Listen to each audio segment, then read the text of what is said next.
歡迎大家收睇大人物 Speed Chat， 我係 PolyU Speed 嘅 Engineer Dr. KC Wong， 呢位係 PolyU Speed 嘅 Surveyor Dr. Sandy Tang。大家好，大家好。今日我哋要講嘅咧就係智見未來可持續工程與法律爭議解決嘅全球戰略視野。咁我相信大家都知道，隨住北部都會區嘅發展，會有越嚟越多嘅項目同工作機會。咁但係究竟北部都會區涵蓋咗咩範圍咧？咁就主要係接壤北部邊境，接壤中國內陸嘅地方。咁就因為嗰邊咧之前發展係少啲，所以依家咧就越嚟越多新嘅發展。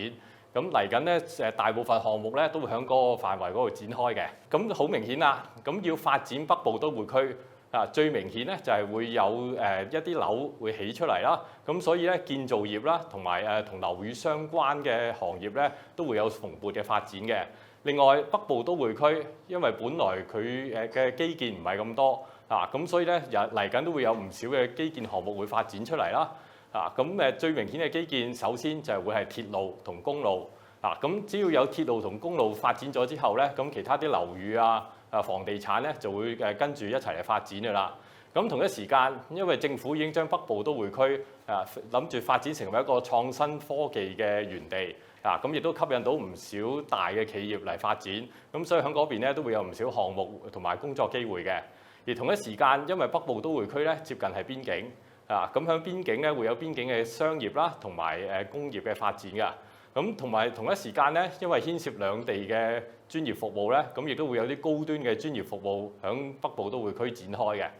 咁但係如果我哋有呢啲咁大嘅發展，咁對於我哋呢啲專業人士嚟講，會有啲咩需要咧？咁首先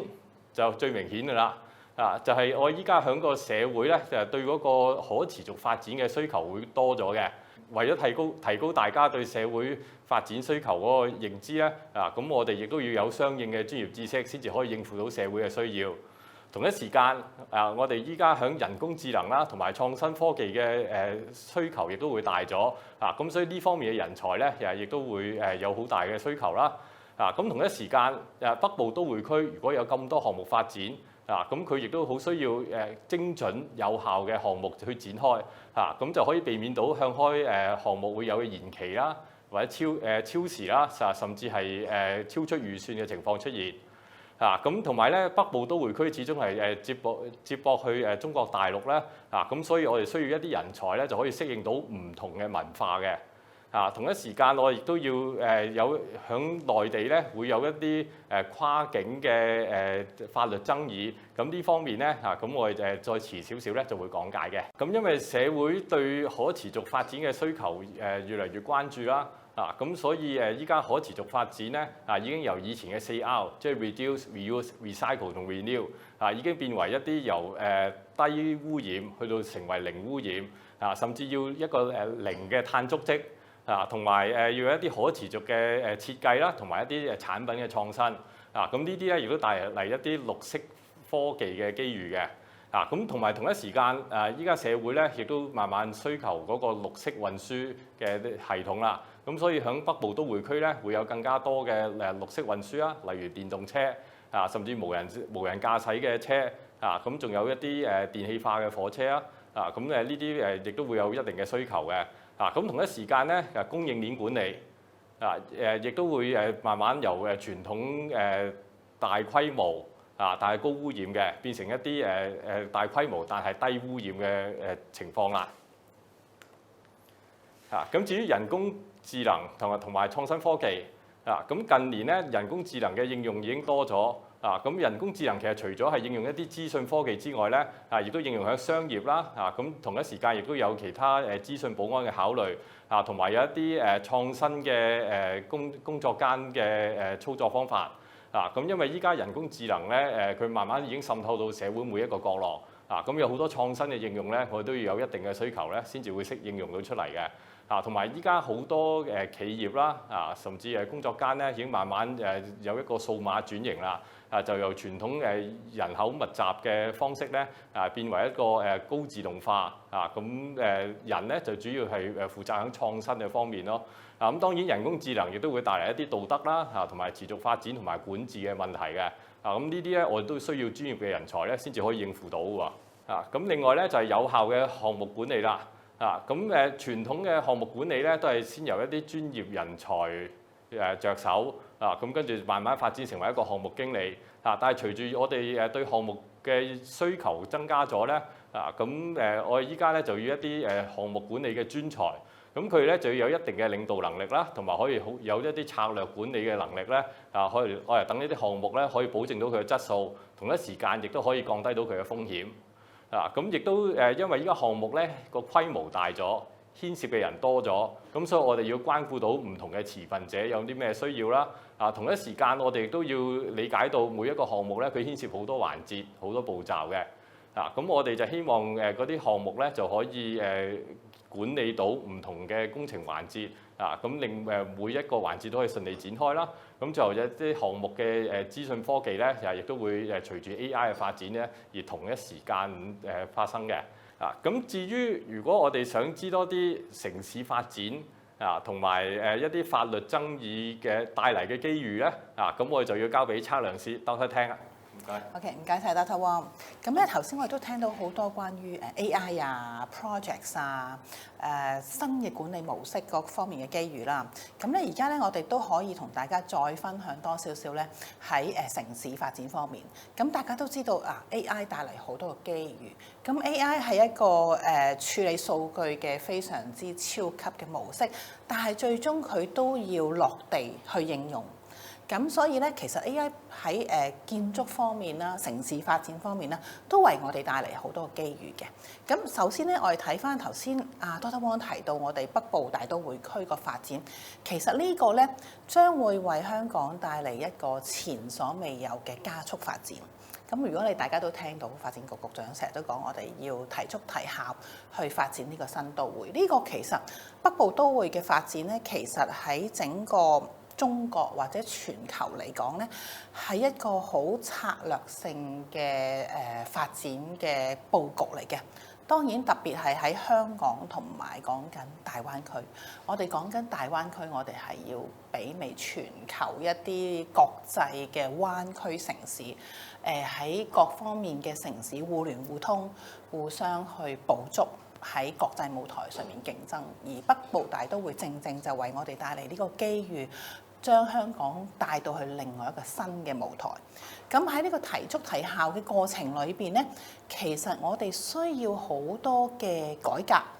創新，令到香港以前本來固有都有一個好好嘅系統，但係喺新嘅挑戰方面咧，要將呢個系統完全去革新，去升靚。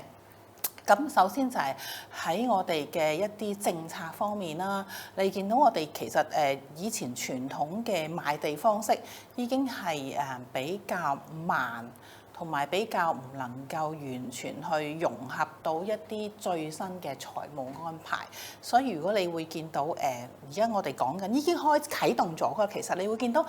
北部有個叫片區開發，呢個都係其中一個新嘅嘗試創新嘅土地政策，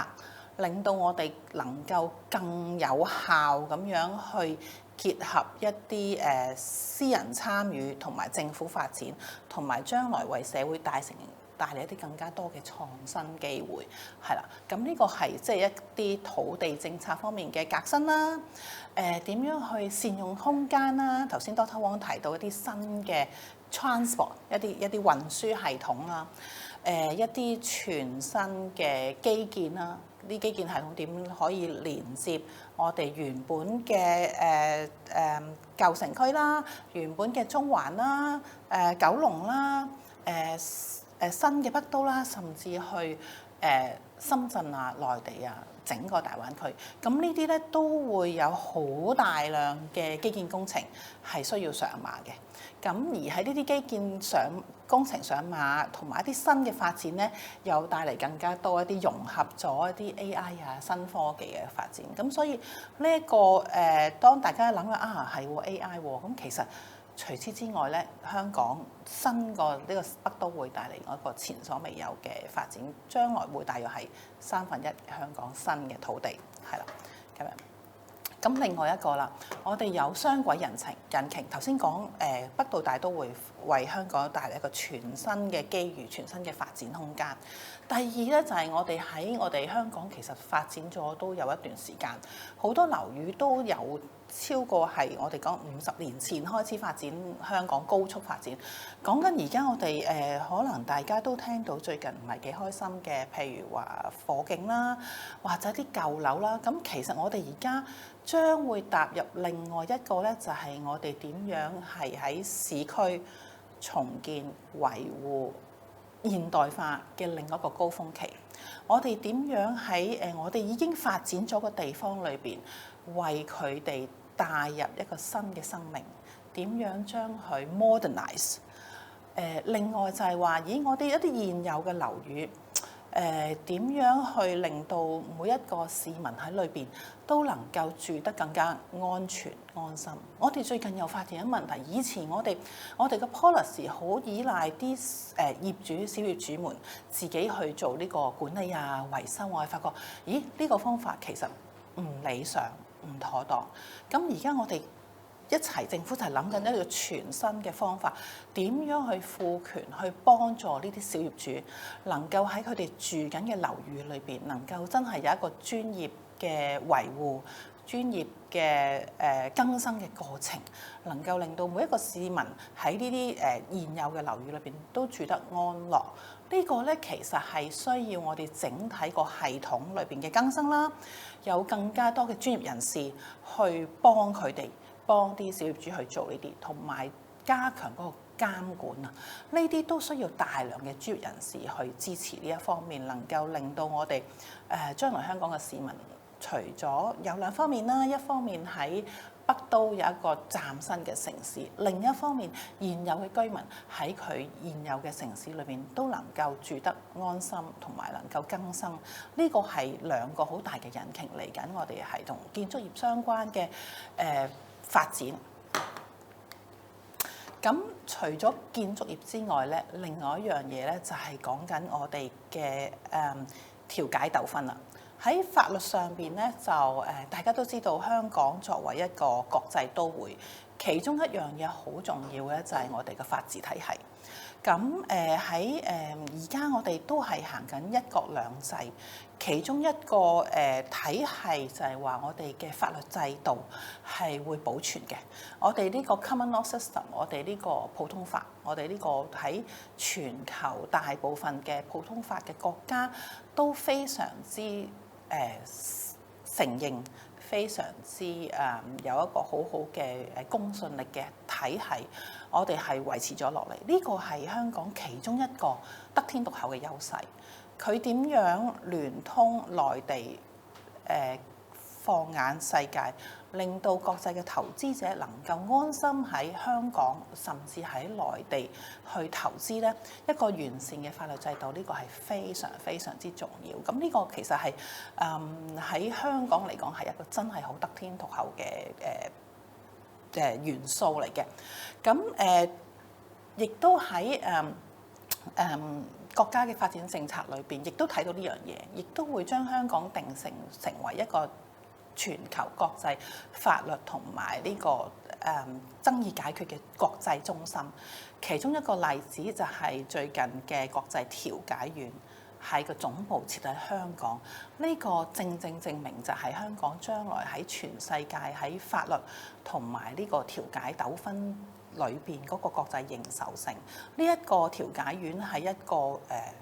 國家與國家之間點樣去調解糾紛嘅地方嚟嘅。咁如果呢個總部設喺香港，證明呢個香港呢個國際地位同埋將來喺呢一方面嘅專業發展，亦都有相當大嘅空間。咁將來其實無論喺我哋其實而家喺法庭解決好多時咧，我哋都全世界嘅法庭都係希望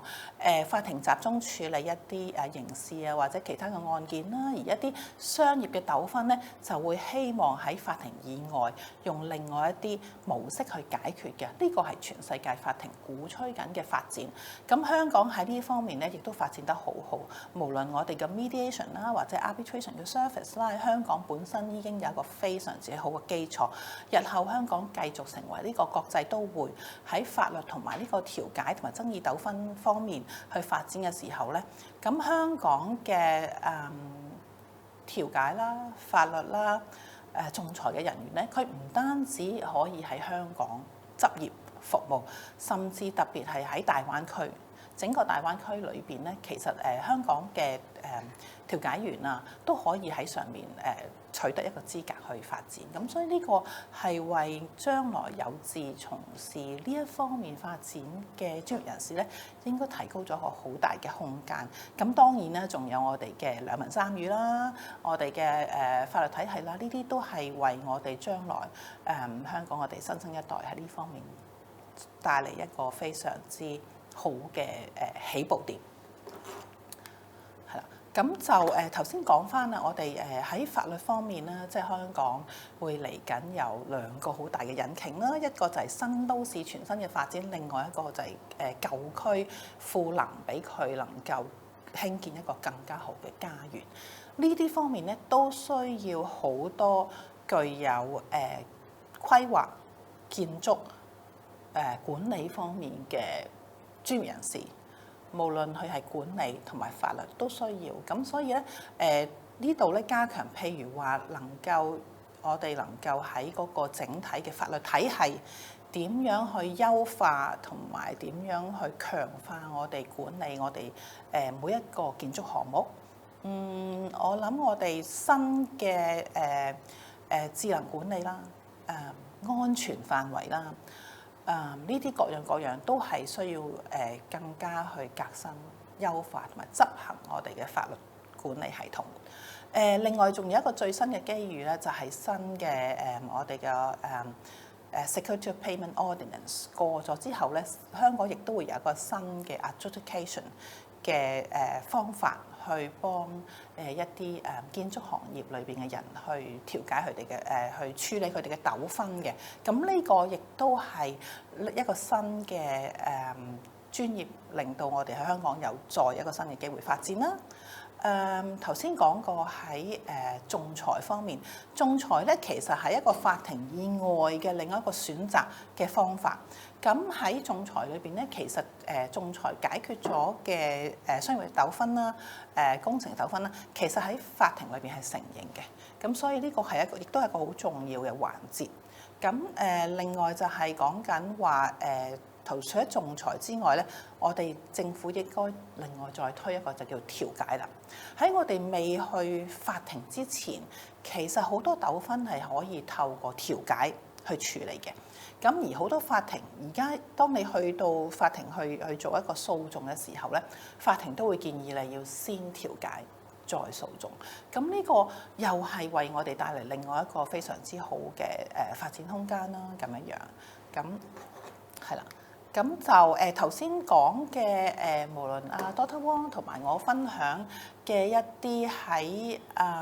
建築環境啦、工程管理啦、城市發展啦，同埋一個調解糾紛啦，呢啲裏邊咧都係為我哋新一代帶嚟一個好多機遇。咁我哋其實有見及此咧，喺我哋嘅碩士課程裏邊咧，都就呢啲範疇咧提供咗好多支援同埋發展空間俾我哋嘅朋友。咁包括咗喺我哋個 division 裏邊咧，就包括咗頭先家聰提過一個 AI 啦。咁如果同學對於喺我哋個 master 裏邊咧，其實同學可以頭先我哋講咗好多機遇，但係同學可以就佢哋嘅興趣專長能夠揀我對特別邊一樣嘢方面再有興趣啲嘅。第一個就係 AI 啦。咁一啲如果朋友對於我對於一啲科技一啲technologies 特別有興趣嘅 hands-on 啲嘅，咁可以選擇喺 AI 方面發展。AI 點樣用喺啲新嘅創新科技裏邊？頭先我講過一啲建築管理、城市發展、糾紛爭議解決呢啲如果我唔係咁工程嘅，係啦，我比較文科少少，或者即係中意對法律啊呢啲有興趣發展嘅。咁另外一方面就係講緊頭先係 construction law 同埋 dispute resolution， 我哋都有一個 master 喺度啦。咁除咗呢兩個之外咧，其他就係話喺engineering and project management 啦，我對於一啲工程管理，特別係啲 engineering 工程管理嘅有興趣啦。我哋對於一啲 smart engineering， 頭先講緊 green technologies， 我哋點樣可以做一個 smart engineering 同埋一個 sustainability 嘅engineering management 啦。咁除此之外，頭先我哋今日咧集中講得比較多嘅就係一啲工程相關嘅城市發展相關。其實我哋部門咧除咗我哋呢啲科目之外咧，仲有一啲同健康管理有關嘅master， 包括applied nutrition 啦、health analytic 啦、health service management。如果同學對於健康管理有興趣，都可以喺呢啲參加。咁就或者我先交俾Dr. Wong， 可唔可以喺其他工程管理方面有啲補充？其實工程管理方面咧就唔淨止係工程，仲包括埋項目嘅管理咁所以如果大家想參與一啲大嘅項目咧咁就最好可以有相關嘅知識，跟住先至去參與咧，咁就可以事半功倍嘅咁但係大家如果想喺呢方面發展但係如果又想有一啲基礎啲嘅工程知識咧咁大家亦都可以考慮下讀一啲學士課程咁我哋啲學士課程咧就包括 Building Engineering and Management 啦仲有 Electrical Engineering、Mechanical Engineering， 仲有 Property and Asset Management， 仲有 Surveying咁我哋呢啲學士課程咧就得到相關嘅專業團體認可嘅咁所以讀完之後咧對就業工作全部咧都會有一定嘅幫助嘅。我哋其實理工大學 PolyU Speed 喺個成全咧，對於喺呢啲咁嘅工程方面啦、engineering 啦、surveying 啦、built environment 啦，其實喺過往超過85年都有一個非常之好嘅發展，亦都無論喺香港啦同埋全球咧，都係一個好高嘅認受性。咁如果同學對於呢啲工程學科建築相關、城市發展相關有興趣嘅話咧，就可以考慮呢啲課程。咁如果大家想知多啲相關課程嘅資料，可以參考以下嘅網址。如果大家對於頭先提出咁多嘅新嘅機遇啦、新嘅挑戰啦有興趣、有準備好嘅話咧，我哋希望好快喺 PolyU Speed 嘅校園見到你哋。